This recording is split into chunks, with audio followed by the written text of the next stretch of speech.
got Pranjul Bhandari, Chief Economist India at HSBC Securities here with us. Pranjul, hi, morning. Great to have you on the show.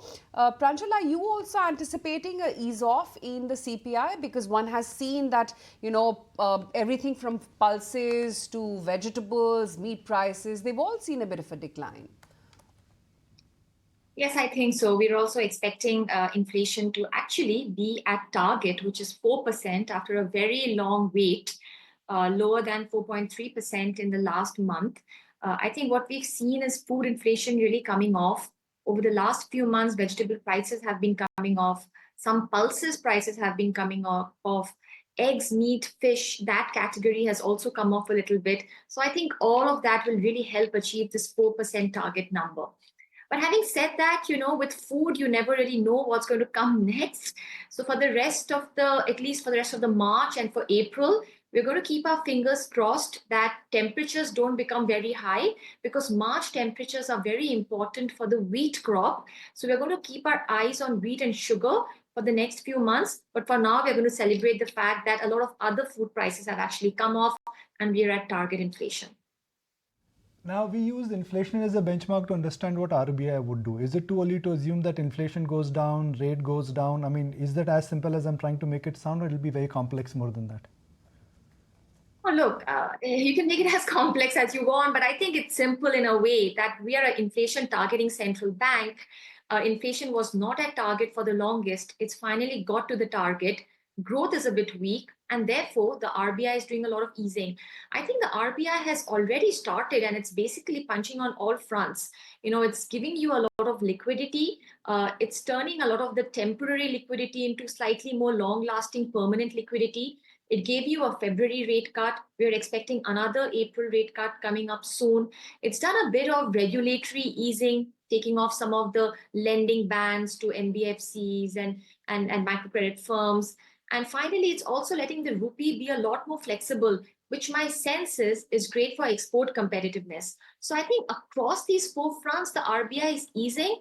And my sense is this is something that will continue over the next couple of months. I'm just going to keep my eyes out for wheat and sugar, two food items.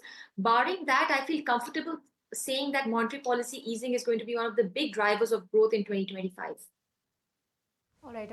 Pranjul, also give us a sense that what's the expectation on the IIP number, because that's expected to rise, of course, and what we are expecting is a number of 3.7%, but that will be lower on a month-on-month basis. And what of some of these macro indicators are highlighting that, well, of course, there has been a slowdown. The automobile sales are seen to be taking a backseat.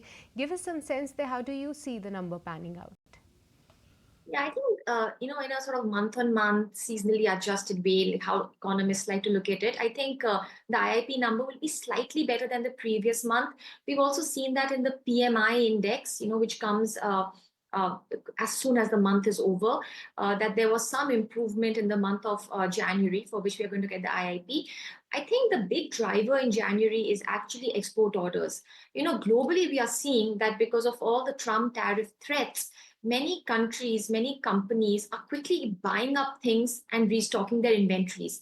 And my sense is that is something that is benefiting manufacturing around the world. And I mean, we may see some hint of that in the IIP data. And, I agree that a number could be around the 3.5% ballpark. But this sort of leaves me with the question that once this global restocking is finished, then what will be the main driver of manufacturing? And I think that is a question mark that we are still grappling with. What will really drive growth in the next couple of months? I can think of two candidates. One is RBI monetary policy easing, helping with a lag, but helping. And the second is the Rabi crop, the winter crop, which the farmers sell in the market in April. That's when they make some money and they go out and, buy things from this money, for example, two-wheelers. So my sense is maybe in April we'll see a little bit of that, but I think we should be very careful. Even if the number today is slightly better than the previous month, it does not mean that it's on a major uptrend. Okay. Now, at what point in time, I'm just going to put a template that rates do not go lower by a significant manner? We can blame it on Trump, we can blame it on tariff, we can blame it on summer, we can blame it on wheat, rice, whatever we want, but rates do not go down. But liquidity remains benign, which is what Reserve Bank of India is trying to do. So when do you think the effect of this benign liquidity environment will start kicking in, which could kickstart demand and which could also kickstart the velocity of money at the rural end and at the urban end? Yeah, so look, I think March can be tricky because it's fiscal year end and all corporates are looking for liquidity, and then generally liquidity gets tight in March. In April, it begins to ease again. And my sense is that, by the time we're in the middle of April, we'll be noticing that, liquidity is, fairly ample in the system.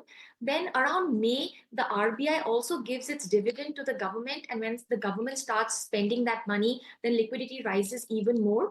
So my sense is, we are going to sort of get more comfortable about liquidity being more permanent in nature around from say middle of April. And I think that's when you'll start seeing some positive impact of that.